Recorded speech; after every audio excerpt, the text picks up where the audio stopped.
Bango. What's up guys? Nagbabalik na naman ang inyong lingkod at panibago na naman tayong review o panibagong video. Kaya ngayon, pero bago ko mag-umpisa, please like, subscribe, share o naman. So ngayon, alam nyo naman siguro ang ating gagawin. Magre-review tayo ng sapatos. Kitang-kita nyo sa title. At ito na nga po, wala nang intro-intro. Boom! Ang ating sapatos. Kita nyo naman ang ating size, 8.5. Colorway. Dito ako sa garahe, daming maingay eh. Saan na ang ating sapatos? Let's go! 3, 2, 1. Boom! At may resibo pa. Yan. So ito, nga pala ito hindi ko nakuha sa raffle o sneakers up o saan man. Dahil ako ay isang loser. Bumili ako sa StockX. Focus. Uy, baka makita ang price. Basta. Yan na yan. Mabilisin na to. 3, 2, let's go!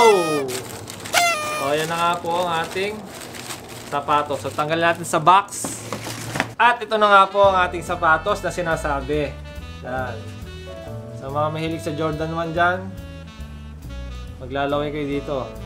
So, ito yung ating Jordan 1 Mocha. Quality! Kita nyo yung logo. Yan. Black yung logo. So, itong likod, para siyang ano yung nubuck material, parang suede na ano. Alam mo yun? Kung makikita nyo, yan nag-iiba yung kulay oh. Kita nyo? Ganda no? Kasi ito parang na-damage yata yung sa akin ah. Ay hindi pala. Na-damage ba to? Yan mo na. Basta yan. So yan yung kulay niya. Tapos dito sa may yung swoosh niya, black. Yung side niya dito, white siya eh, white. Pero parang hindi siya white eh. Parang alam yung sail colorway na tinatawag. So parang ano siya, parang yung nagki-cream white na gano'n. So dito pagdating dito, black all around, paikot, leather. So gano'n din. Ang bottoms natin, black. Yan, ang ganda ng ilalim mo. Yan. Tapos, syempre yung ating toe box. Dito kasi nagkakatalo ang mga sapatos na Jordan 1 eh. Sa toe box na tinatawag. Kasi may mga toe box na malambot, merong leather na totoo, merong iba hindi leather. So ito masasabi ko na tambod leather siya, kumbaga quality leather. Napakaganda na quality.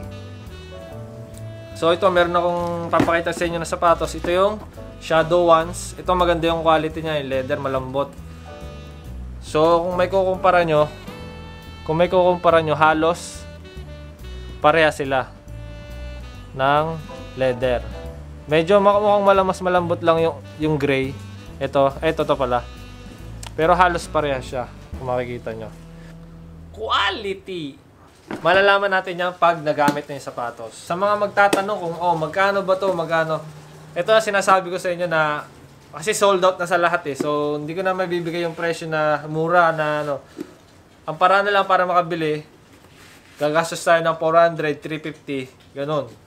Kahit wala na akong tubo, basta maibenta ko kayo. Kumbaga, maihatid ko sa inyo. Kasi ganun lang ang ano eh. Ganun ang presyohan nito kahit i-research nyo eh. Talagang sobrang taas na ng value nito. Lalo kasi Jordan 1. So, alam mo, hype na hype. Tapos maganda yung quality. Doon nagkakatalo eh sa ano. Maganda pang kulay. Magandang kulay. Magandang quality. Tapos Jordan 1 pa. Yan. Kaya medyo mataas presyo talaga nito. May mga nagsasabi na, baka pag nagdatingan yung pairs, bababa. Asa pang bumaba ito. Sinasabi ko na, hindi bababa to. Hindi ito bababa ng 350. Pag ito bumaba ng 350, bibili akong 3. In 1 year, siguro nasa 500 plus na to, 600. So parang investment din na, investment din to. So, sana na-enjoy nyo yung video na to. Napaka-ikli lang ng video na to. At bigyan ko kayo ng mga magandang close-up. Mag-upload ako ng picture. Abangan nyo sa IG. Lipas Sneakerhead. Hindi ko pa siya ma-on fit kasi ayoko pa suot. So, basta abangan nyo. In time, susuot ko to. Pero hindi ko bebenta to. Never. Maganda talaga to eh. Pero yung sa akin, tingnan nyo. Parang may damage yung puta. Ito, dito. Ay shit. Mali pala. Hindi pala nakatutok.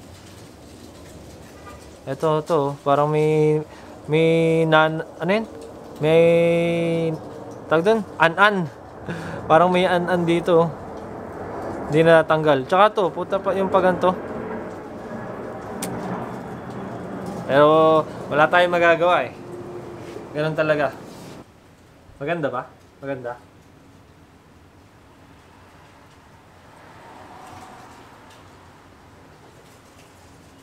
Quality! At meron pa nga pala siyang hindi ko napakita yung kabilang sapatos. Ito, may kasama nga pala siyang extra laces. White. Oo nga, white nga. Oh, white. Tapos syempre, nabili ko ito sa StockX. So, yan.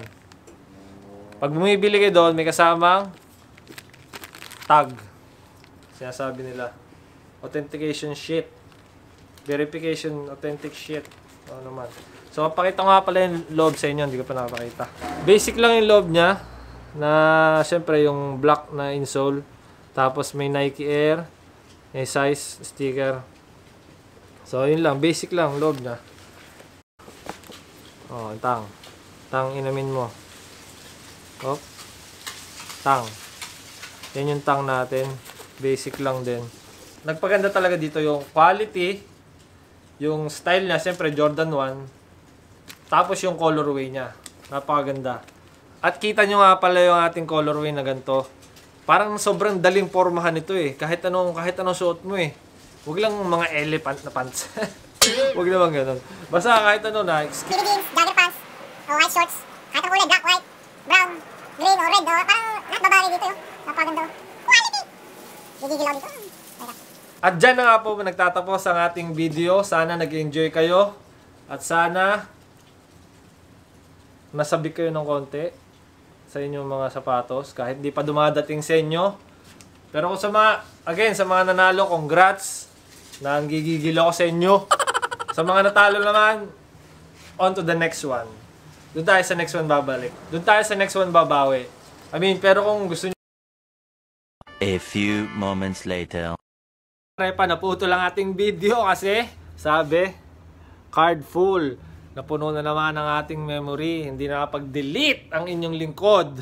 Kaya ngayon, kasama ko pa rin pa nga pala si beautiful Mocha. Nagpapaalam na rin nga pala ako sa inyo. Salamat sa mga nanood, sumuporta, subscribe, nag-like, nag-comment. Lahat sa inyo, salamat! Patuloy nyo akong suportahan sa ginagawa kong ito kahit bored in the house lang. Let's go! A shoutout nga pala sa aking pamangkin sa pinsan. Happy birthday, Cody. Sa iyong magulang, shoutout sa inyo, Ate Chris at Kuya Roland. Kuya Roland! Kaya at sa pinsan ko rin, si Ate Camille, pero mas matanda ako. Kuya Carlo, Akisha, tsaka si Ante. Yan, shoutout sa inyo. At magpapaalam na ako. I'm out! Peace!